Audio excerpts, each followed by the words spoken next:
حتی یحکموک، جب تک آپ کو فیصلہ نہ بنا لے. گویا کہ ایمان کا سفر اتباع رسول پر ختم ہو جاتا ہے. اگر آپ اتباع رسول سے باہر جا رہے ہیں تو اپنے ایمان کے اوپر نظر ثانی کیجئے، کہیں آپ ایمان خطرے میں تو نہیں ہے. آگے فرمایا گیا جو اللہ اور اس کے رسول کی اطاعت کرے گا وہ ان لوگوں کے ساتھ ہوگا جن پر اللہ نے انعام کیا ہے، نبی، صدیقین، شہداء. اس آیت کریمہ کی تفسیر میں حضرت عائشہ رضی اللہ تعالیٰ عنہ کی ایک روایت ہے کہ ایک صاحب آئے نبی کریم صلی اللہ علیہ وسلم کے پاس، کہا کہ اللہ کے رسول میرا ایک پرابلم ہے. کہا کہ بولو. آتے ہی کیا بولے پہلے؟ اے اللہ کے رسول میں آپ کو اپنی جان سے زیادہ محبوب رکھتا ہوں اور اپنے اہل و عیال سے زیادہ آپ کو محبوب رکھتا ہوں. اللہ اکبر. اپنی جان سے بھی زیادہ آپ کو چاہتا ہوں اور اپنے اہل و عیال، بیٹا، بیٹی، عورت، سب سے زیادہ آپ سے محبت کرتا ہوں. لیکن میرا ایک پرابلم ہے اللہ کے رسول. کہا کہ کیا؟ کہا کہ جب میں گھر میں ہوتا ہوں اور جب آپ کی یاد آتی ہے تو وہاں سے بھاگ کر کے آپ کے پاس آتا ہوں، آپ کو دیکھ لیتا ہوں تو سکون مل جاتا ہے. لیکن جب میں مر جاؤں گا اور آپ جنت میں چلے جائیں گے، میں بھی جنت میں چلا جاؤں گا. دیکھو کتنا وثوق ہے. یعنی نبی کریم صلی اللہ علیہ وسلم سے محبت کرنے والا جنت میں جانا ہے والا. تو کہہ رہے ہیں کہ جب آپ مر جائیں گے، اس کا مطلب تو صحابی کا عقیدہ ہے کہ رسول کو موت آ چکی ہے، تو جب آپ مر جائیں گے اور میں مر جاؤں گا، میں جنت میں آپ کو کہاں تلاش کروں گا؟ وہاں میں آپ کو کہاں دیکھوں گا؟ یہاں تو آ کر کے میں آپ کو دیکھ لیتا ہوں، لیکن جنت میں آپ کو کیسے دیکھوں گا؟ تو نبی کریم صلی اللہ علیہ وسلم خاموش رہے. فوراً جبرائیل آئے، کہا کہ آپ جواب نہیں دے پا رہے نا، اللہ نے جواب دیا ہے اپنے اس بندے کو. وَمَن يُطِعِ اللَّهَ وَالرَّسُولَ فَأُولَٰئِكَ مَعَ الَّذِينَ أَنْعَمَ اللَّهُ عَلَيْهِم مِّنَ النَّبِيِّينَ وَالصِّدِّيقِينَ وَالشُّهَدَاءِ وَالصَّالِحِينَ.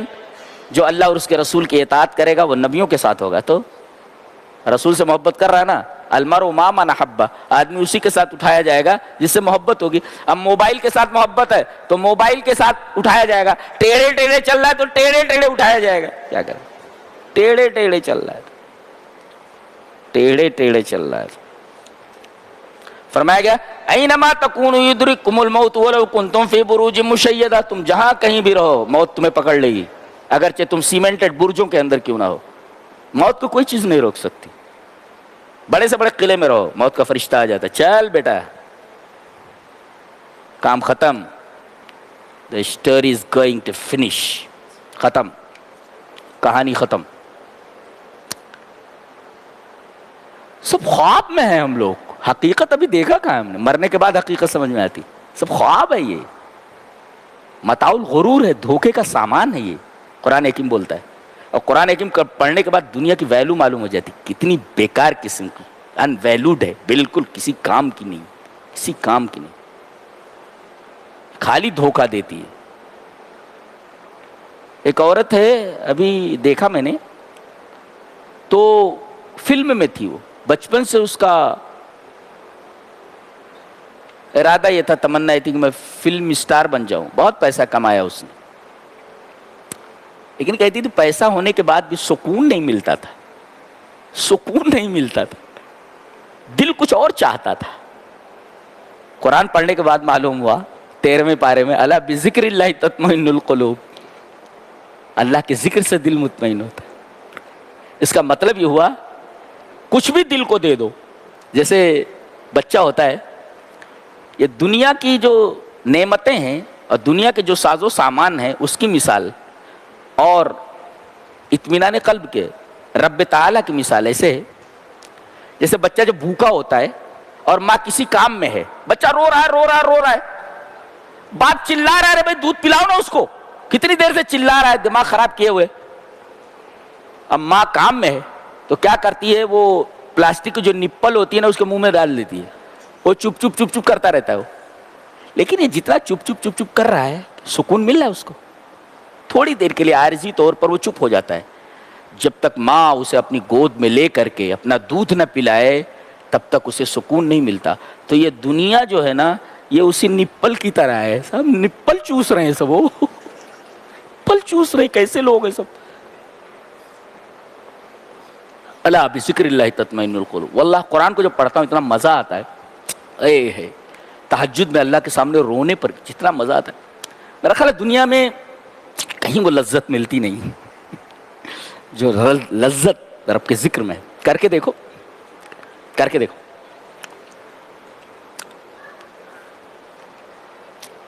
دنیا ملے نہ ملے, رب مل جاتا ہے, سب کچھ مل جاتا ہے. رب کو پا کر دیکھو کیسا لگتا ہے آپ کو, بہت مزہ آتا ہے. الا بذکر اللہ تطمئن القلوب, دل کا اطمینان صرف ذکر الہی میں ہے. اور دیکھو دل بہت کچھ تلاش کرتا ہے, یہ مل جائے, یہ مل گیا نا, بچہ اس کھلونے کو توڑ دیتا ہے, اور کیا چاہیے بیٹا, یہ چاہیے, اس کو بھی توڑ دیتا ہے. کسی حد پر جا کر ختم نہیں ہوتا. ایسے ہی آدمی کا دل بہت کچھ چاہتا ہے, چاہتا رہتا ہے, زندگی گزر جاتی ہے, اس کو ملتا نہیں ہے, اس لیے کہ اسے رب نہیں ملا, لہذا اسے سکون نہیں ملا. جی رب سے کم پر دل راضی نہیں ہوتا, یہ آپ یاد رکھ لیں. آپ یہ دل کا معاملہ ہے, رب سے کم پر راضی نہیں ہوتا. دل کے اندر اللہ نے وہ چیز رکھ دی ہے, رب سے کم پر راضی نہیں ہوتا ہو, زندگی بھر پریشان رہتا ہو. رب مل گیا تو راضی, اور رب نہیں ملا تو زندگی پر راضی نہیں ہوتا. یہ دل ایسا ہے کہ رب سے کم پر یہ راضی ہی نہیں ہوتا, اس کو اطمینان ہی نہیں ملتا. اور اللہ نے فرما دیا الا بذکر اللہ تطمئن القلوب. کیا کیا بتاؤں, کیا کیا بولوں, کیا چھوڑوں اور کیا بتاؤں. ساری چیزیں تو سب عجیب و غریب ہیں, سب عجیب و غریب.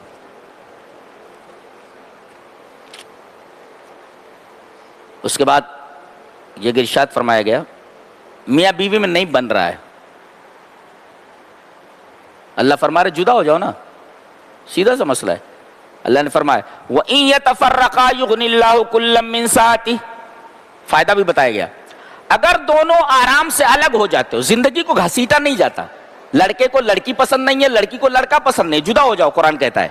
وَإِن يَتَفَرَّقَا, اگر الگ ہو جاتے ہیں, فائدہ دیکھو, یغنی اللہ کلا من سعتہ. اس کی تفسیر ایک صاحب نے کی ہے کہ یغنی اللہ کل واحد منہما بزوج خیر من زوجہ الاول. اگر دونوں الگ ہو جاتے ہیں تو لڑکی کو اس سے بہتر شوہر مل جائے گا, اور اس لڑکے کو بہترین لڑکی مل جائے گی, پہلی سے زیادہ. یہ اللہ فرما رہا میں اپنی قدرت سے دے دوں گا. لہذا ایسی کوئی بات آ جائے تو الگ ہو جاؤ, اس میں کہیں اور ادھر ادھر مغزماری کرنے کی ضرورت نہیں ہے, کیس کباڑی کی طرف جانے کی ضرورت نہیں ہے. اللہ نے فرما دیا نا میں اپنی قدرت سے تجھے بہترین لڑکی دیتا ہوں اور تجھے بہترین لڑکا دے دیتا ہوں نا. اللہ کی بات پر کسی کو یقین ہی نہیں, اس لیے کہ قرآن نہیں پڑھ رہے نا, قرآن نہیں پڑھ رہے. ساری مصیبت یہی ہے کہ قرآن حکیم نہیں پڑھ رہے. اس کے بعد فرمایا گیا تم عدل کے قائم کرنے والے بولو, ہر قدم پر انصاف. یا ایھا الذین آمنوا کونوا قوامین بالقسط شہداء للہ.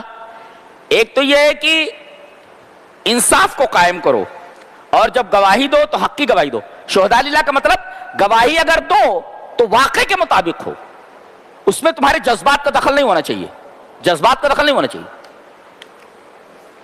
وَلَوْ عَلَىٰ أَنفُسِكُمْ, گواہی دو اگرچہ تمہارے خلاف پڑے, تمہارے خلاف پڑے تو بھی دو. والدین اور اقربین کے خلاف پڑے, تمہارے رشتہ داروں کے خلاف پڑے, تب بھی گواہی حقیقی دو. ماں باپ کے خلاف جائے تو ماں باپ کے خلاف گواہی دو. اقربین رشتہ داروں کے خلاف جائے, رشتہ داروں کے خلاف گواہی دے دو. تمہارے اپنے کے خلاف جائے تو اپنے کے خلاف گواہی دو. یہ انصاف کا تصور ہے, عدل کا تصور اسلام میں. آج کسی نیتا کا بیٹا کوئی بہت بڑا گناہ کر لے, پورا زور لگا دیتا ہے, وکیلوں کو لگا دیتا ہے, گواہوں کو خرید لیتا ہے, اور گواہ بھی بک جاتے ہیں سارے سارے. یا ایھا الذین آمنوا کونوا قوامین بالقسط. عجیب کتاب ہے, سبحان اللہ, کائنات کی تھیسس ہے, بہت عجیب و غریب کتاب, حیرت انگیز بک ہے یہ. اس لیے کہ اس کا کلام ہے جو ذو العرش المجید ہے, جو عرش کے اوپر مستوی. اتنی بلندی کے اوپر جب بولتا ہے تو بلندی ہی بولے گا نا. کبھی کیا ہوتا ہے, جھوٹی گواہی یا آدمی عدل کے خلاف کب جاتا ہے, انصاف کے خلاف کب جاتا ہے, اس کے دو محرک ہیں, دو ریزنز ہیں. کیا دیکھتا ہے, یہ مالدار ہے, مالدار ہے, مجھے پریشان کر سکتا ہے, اس کے دباؤ کی وجہ سے آدمی جھوٹی گواہی دے دیتا ہے اور عدل کو چھوڑ دیتا ہے. اور فقیرن, فقیر غریب ہے, ہمدردی خواہ کی. تو یہی دو محرک ہیں. اگر آدمی مالدار ہے تو اس کا دباؤ, اگر غریب ہے تو ہمدردی. اللہ فرما رہے فاللہ اولیٰ بہما, اللہ تم سے زیادہ ان دونوں کا خیر خواہ ہے. وہ غنی کا بھی مالدار کا بھی خیر خواہ تم سے زیادہ ہے, اور اس فقیر کا بھی غریب آدمی کا بھی تم سے زیادہ خیر خواہ ہے. تمہارا کام صرف سچی گواہی دینا اور عدل کو قائم رکھنا ہے. فلا تتبعوا الهوى ان تعدلوا, تو خواہشات نفس کے چکر میں پڑ کر کے غلط فیصلہ مت کرنا, یہ عدل نہ کرو. ایسا کہیں ایسا نہ ہو کہ عدل کو ہاتھ سے جانے دو, خواہشات کی اتباع کر کے. اس کا مطلب آدمی جب خواہشات کی اتباع کرنے لگتا ہے تو عدل ہاتھ سے نکل جاتا ہے. جھوٹی گواہی کب دیتا ہے؟ جب خواہشات کی اتباع کرتا ہے. عدل ہاتھ سے چلا جاتا ہے کب؟ جب آدمی خواہشات نفس سے مبتلا ہو جاتا ہے. گواہی دینے کے لیے بلایا جائے تو ان تلؤ, اینچ پینچ مت کرو, سیدھی سیدھی گواہی دو. اور تو رزو, گواہی دینے کے لیے بلایا جائے تو گواہی چھوڑو نہیں, ارے بھائی گواہی دے دے بھائی. ایسا ہے. اس کے بعد فرمایا گیا منافقین کی نماز جانتے ہو, وَإِذَا قَامُوا إِلَى الصَّلَاةِ قَامُوا كُسَالَىٰ, جب یہ نماز میں کھڑے ہوتے ہیں تو پوری کسل مندی کے ساتھ کھڑے ہوتے ہیں ایک دم, یعنی وہ ایک دم کہتے اس کو ڈھیلے ڈھالے, ایسا لگتا ہے جیسے کوئی بوجھ ان کے اوپر رکھا ہوا ہے, سکون نہیں رہتا, کاہل ہو کر کے سست ہو کر کے کھڑے ہوتے. یہ منافقین کی نماز ہے. ایک مفسر اس کے اوپر لکھتا ہے کہ جب منافقین کھڑے ہوتے تو کسل مندی کے ساتھ کھڑے ہوتے, اور جو کھڑے ہی نہیں ہوتے تو حلیم کھینچ رہے ہیں جا کر کے, رات بھر گھوم رہے ہیں. کہیں ہوٹل میں اچھی کھینچ ہو رہی ہے, کہیں پر حلیم کھینچی جا رہی ہے, پوری رات کر. نماز کہاں ہے, تہجد کہاں ہے, قرآن کہاں ہے, کسی کو کچھ لینا دینا. شاپنگ ہو رہی ہے, کچھ لینا دینا نہیں. رمضان کے مہینے کا کوئی احترام نہیں, قرآن کو کوئی احترام نہیں. حلیمیں چل رہی ہیں, ہوٹلوں کی گردش چل رہی ہے, سب چھٹاؤ. تو یہاں جب منافقین تو نماز پڑھنے کے لیے آتے تھے, لیکن کسالہ کسل مندی کے ساتھ کھڑے ہوتے. تو کہتے ہیں یہ جب ان کا حال یہ ہے, کہا گیا کہ یہ منافق ہیں جو کسل مندی کے ساتھ کھڑے ہوتے, تو جو کھڑے ہی نہیں ہوتے نماز کے لیے ان کا کیا حال ہوگا, وہ دیکھو, وہ دیکھنے جیسا ہے. اور اس کے بعد ایک صاحب نے اس پر تبصرہ کیا ہے, من اکثر ذکر اللہ, جو آدمی کثرت سے ذکر کرے, فقط بری من النفاق, وہ نفاق سے دور ہو گیا. اس لیے کہ بتایا گیا ولا یذکرون اللہ الا قلیلا, نماز میں کھڑے ہوتے تو بڑی سستی کے ساتھ کھڑے ہوتے. ولا یذکرون اللہ الا قلیلا, جلدی جلدی نماز پڑھ کے خوب بھاگتے ہیں, بڑا بھاگتے. بعض لوگوں کی تراویح دیکھو نا, ولا یذکرون اللہ الا قلیلا, تھوڑا ذکر کر کے بھاگتے. تو ذکر اللہ کا زیادہ کرنا چاہیے. من اکثر ذکر اللہ, یہ لوگ تھوڑا کرتے ہیں, تو من اکثر ذکر اللہ فقط بری من النفاق, جو آدمی اللہ کا زیادہ سے زیادہ ذکر کرے وہ نفاق سے بری ہو گیا. اس کے بعد فرمایا گیا ما یفعل اللہ بعذابکم ان شکرتم وآمنتم وکان اللہ شاکرا علیما, اللہ کو کیا پڑی ہے کہ تمہیں عذاب دے. اللہ اکبر, یہ سوالیہ انداز کتنا پیارا ہے. یعنی اللہ بولتا ہے میں کتنا رحیم ہوں, مجھے تمہیں عذاب دے کر کے کیا ملے گا, میں تمہیں عذاب کیوں دوں گا. یہ اللہ کا رحم بول رہا ہے, میں اپنے بندوں کو عذاب کیوں دوں گا.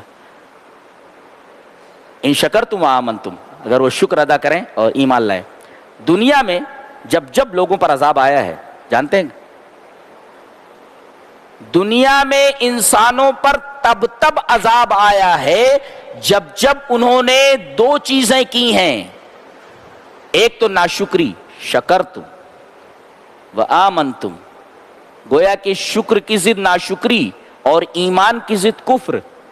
جب لوگوں نے کفر کیا, ایمان نہیں لائے, تو عذاب آیا. اور جب انہوں نے میری نعمتوں کی ناشکری کی تب عذاب آیا.